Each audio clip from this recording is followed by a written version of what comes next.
Couple of questions. So both in terms of tolerance of BCG, maintenance regimens, and our ongoing BCG shortages, that's certainly something we're affected by. And we get like a weekly email and it's like, oh my gosh, we're about to run out of BCG. First question on that first counseling session, how are you advising your patients in terms of duration of maintenance BCG? And then do you ever use dose reductions, and what are your kind of opinions on that? I think you're exactly right. We're all plagued by this BCG shortage right now, which has really become terrible as far as patient expectations with regards to, especially to maintenance BCG. Here, we're certainly keeping a list of everybody who's eligible for BCG treatments, whether it's induction or maintenance, and priorities given to those who need induction courses. And certainly if you have T1 or CIS disease, these men and women are at the top of the list for that induction course. I tell everybody that that's the most important course of the treatment. And maintenance, if we have extra available, will be given. And again, preference is given for those for the first maintenance course and the second maintenance course. But it really is dependent on sort of what our shipment is for the month there. And we've been doing 1/3 dose reductions based on a couple of different studies. And I think MD Anderson and Ashish Kamat's group have done a nice job of showing the efficacy of 1/3 doses as well. Eugene, how long is a patient in your practice typically going to get maintenance BCG?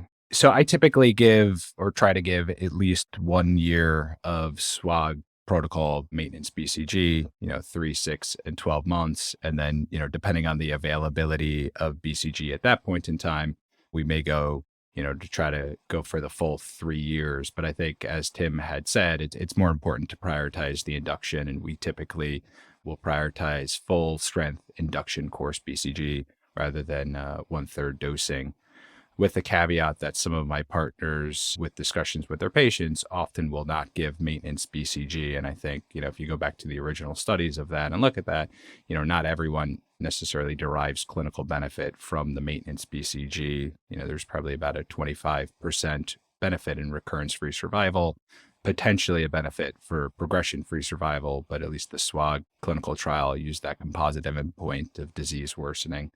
So I think ideally patients will receive maintenance BCG, and it's supported by the guidelines. But I think if you have a limited supply of BCG, that should definitely be allocated for induction courses.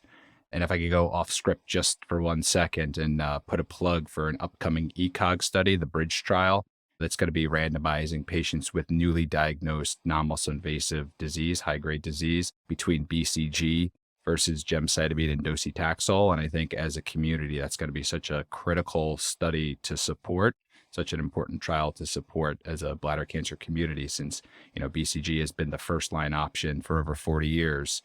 Gemdosi, as we'll probably discuss later on, has some promising data, but this is an ECOG-led study by Max Gates at Hopkins that should hopefully be opening within the next few months.